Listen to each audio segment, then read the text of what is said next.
I think in a typical day, I would spend about 1 to 2 hours editing Wikipedia. That's Andy Filipovich. On Wikipedia, I'm known as Z1720. He's a high school teacher by day, but by night, he writes and edits Wikipedia articles. On weekends, when I'm not doing anything else, I could wake up, go on Wikipedia, start editing the site, giving information on an article I am working on, reviewing other articles that other people are working on, take a bit of a break and go right back to it, and be up until 11 o'clock or later at night just editing the site. Andy is one of thousands of dedicated volunteers who contribute to the site. He writes and edits article pages, removes misinformation, and adds citations where they're missing. Wikipedia was founded as a free online encyclopedia nearly 25 years ago.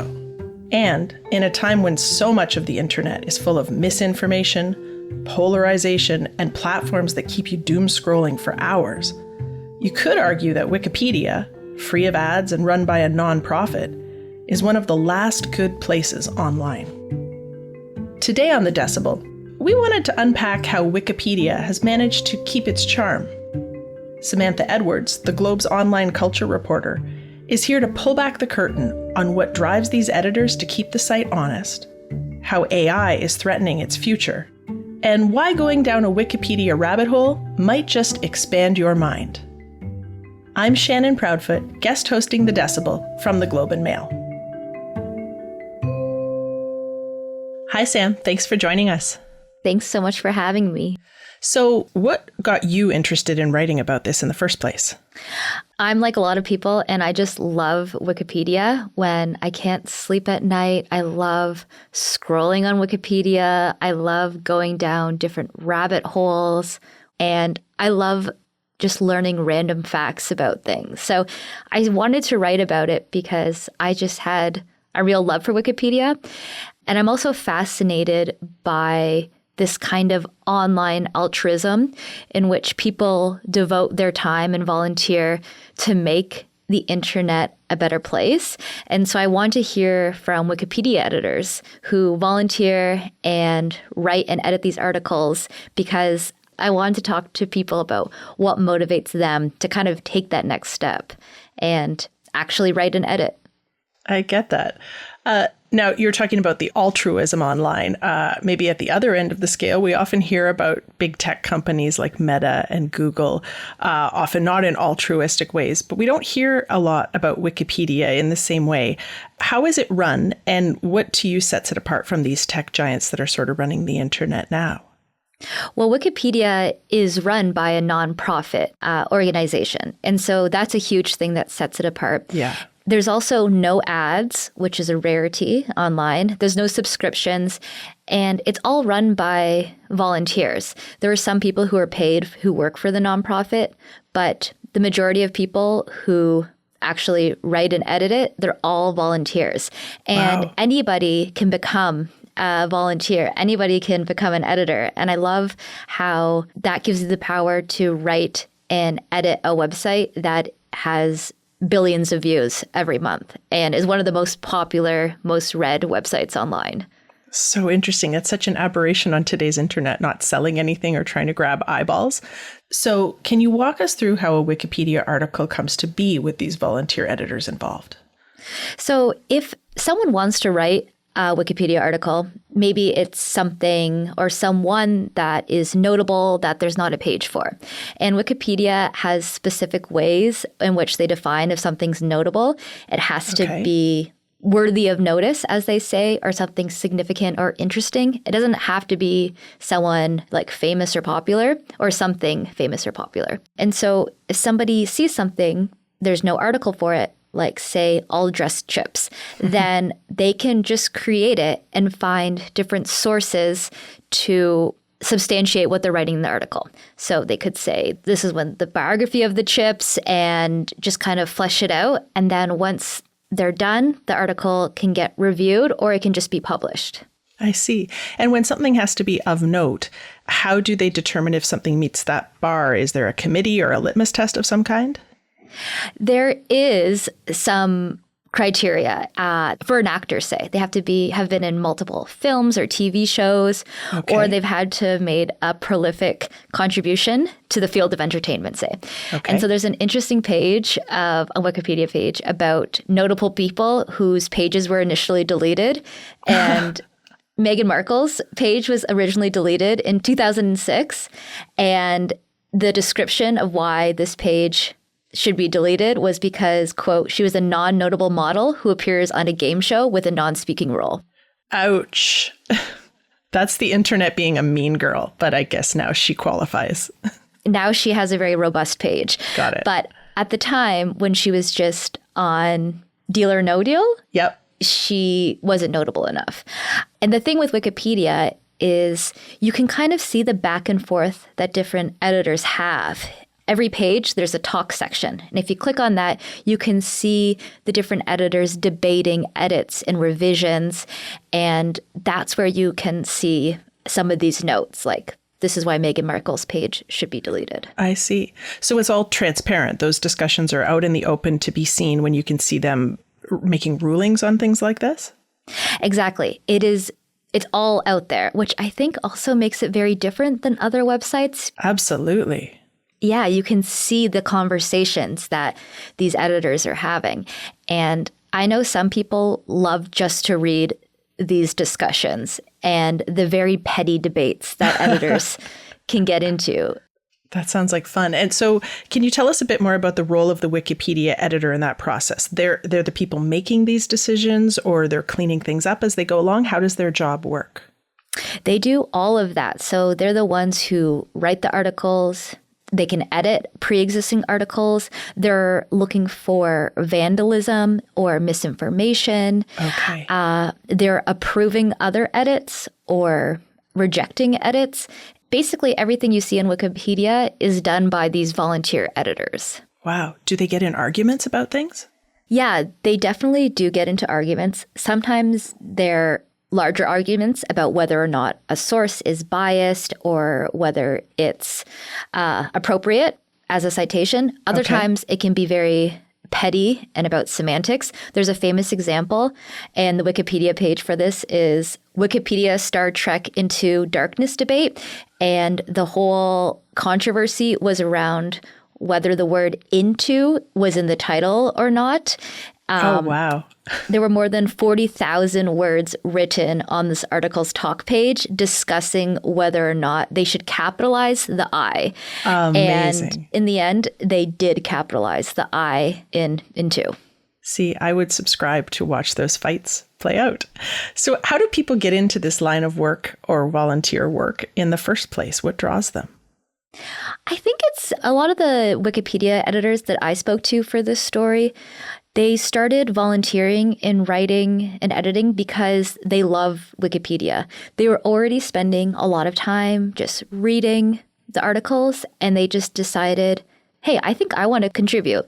Sometimes they would see a small error that would be like, oh, I can fix that. Like if a lyric was wrong in a song, that would kind of prompt them. Okay. Other people, it was just that they wanted to do it. They just had that kind of urge to be a part of this larger community as well.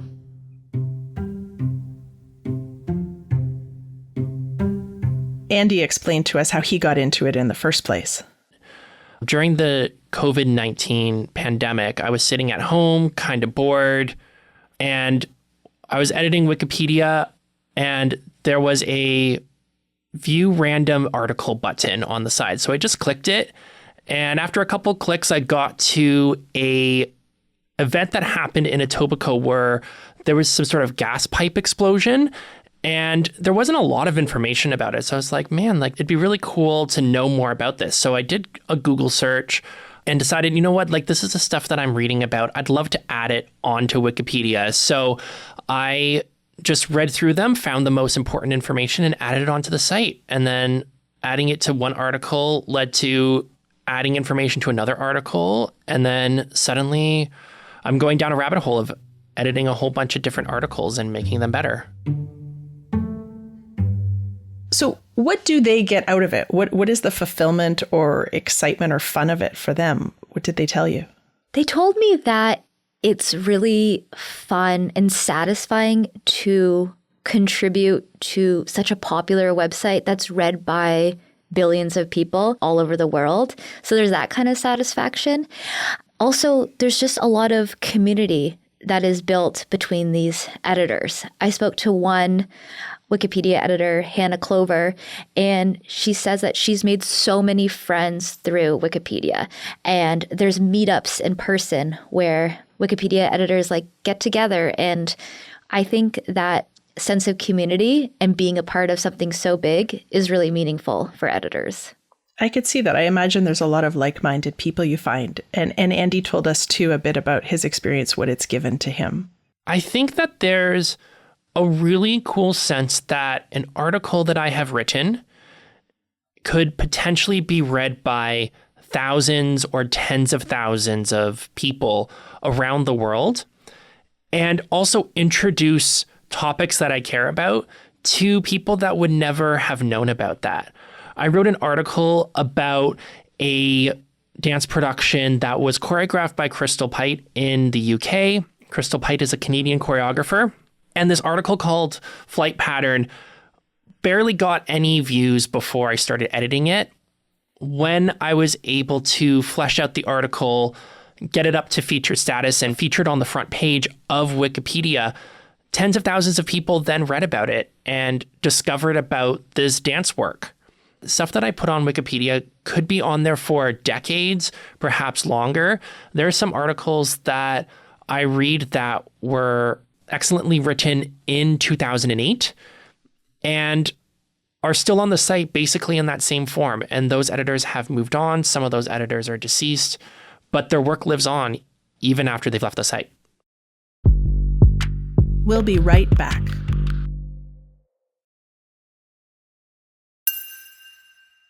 Okay, Sam, so we've talked about the very human element of how Wikipedia runs, but let's be a little bit more philosophical here. To you as the internet culture reporter, where does Wikipedia sit in the internet as we have it today? Like, what does this place mean in the landscape we all live in online these days?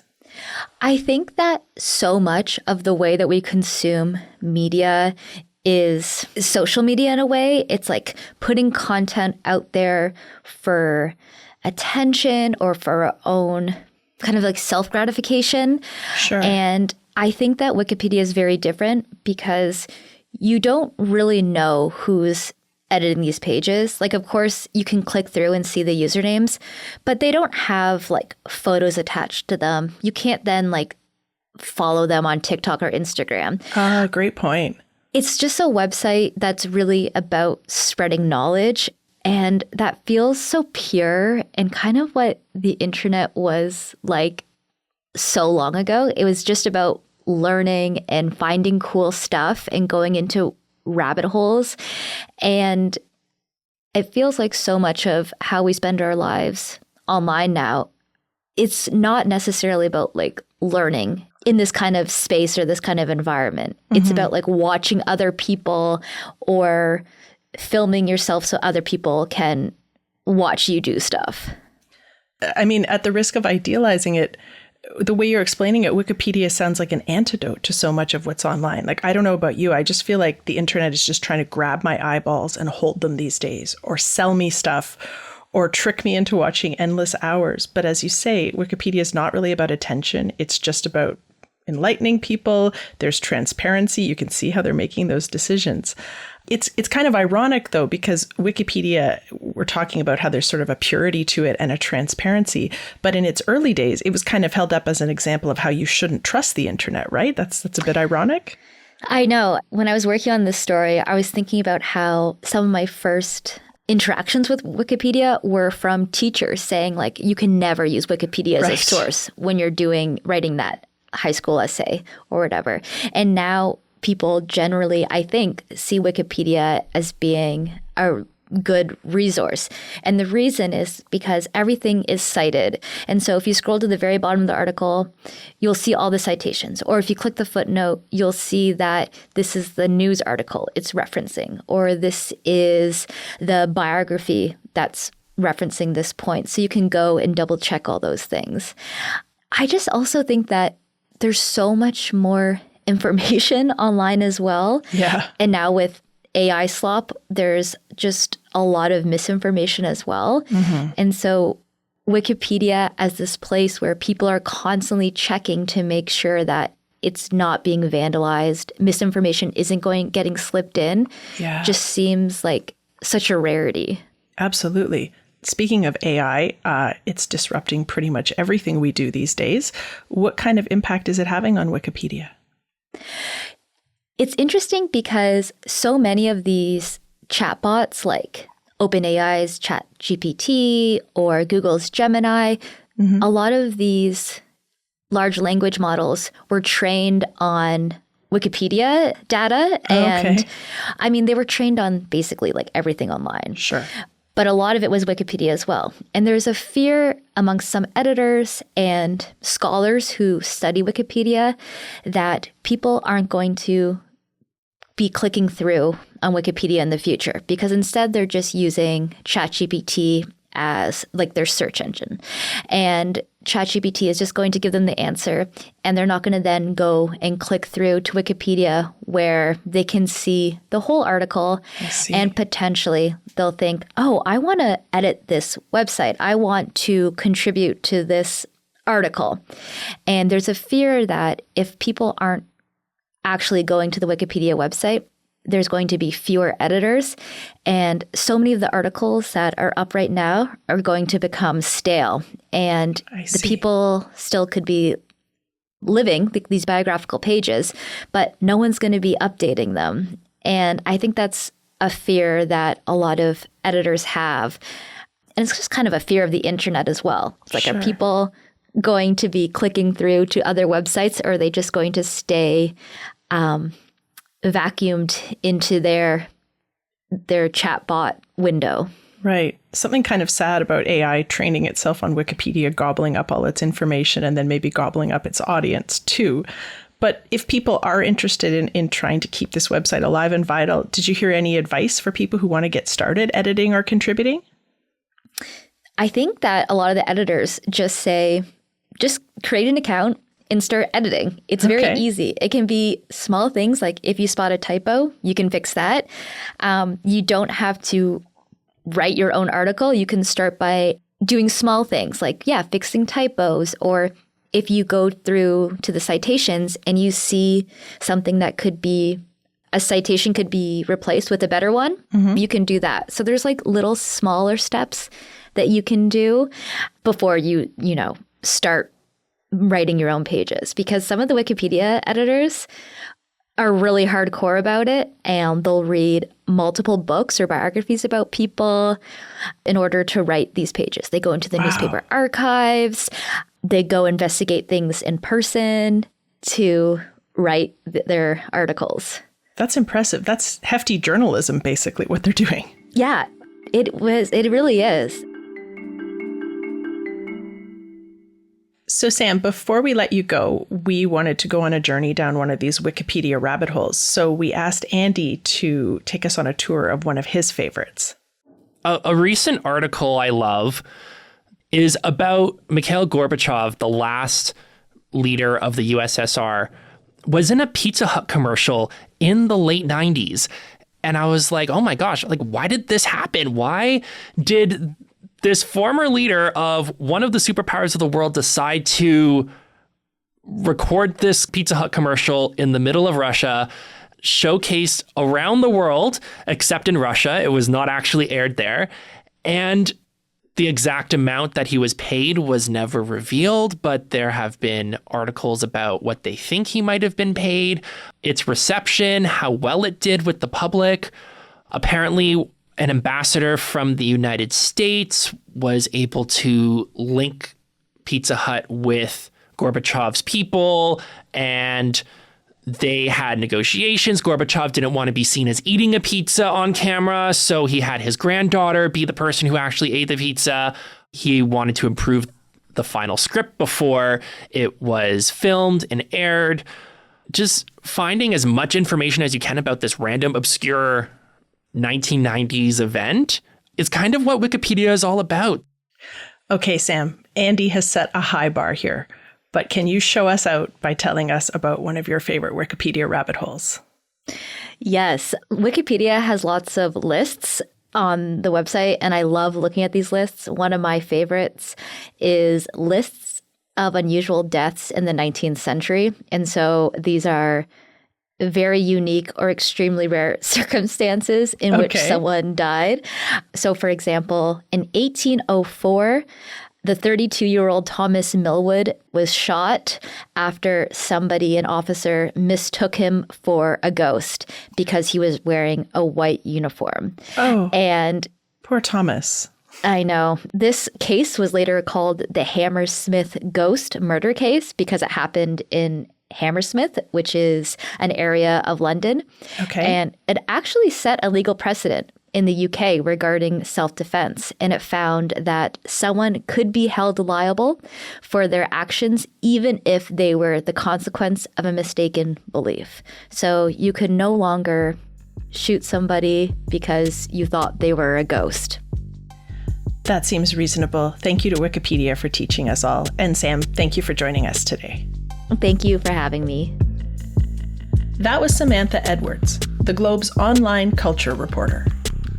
That's it for today. I'm Shannon Proudfoot.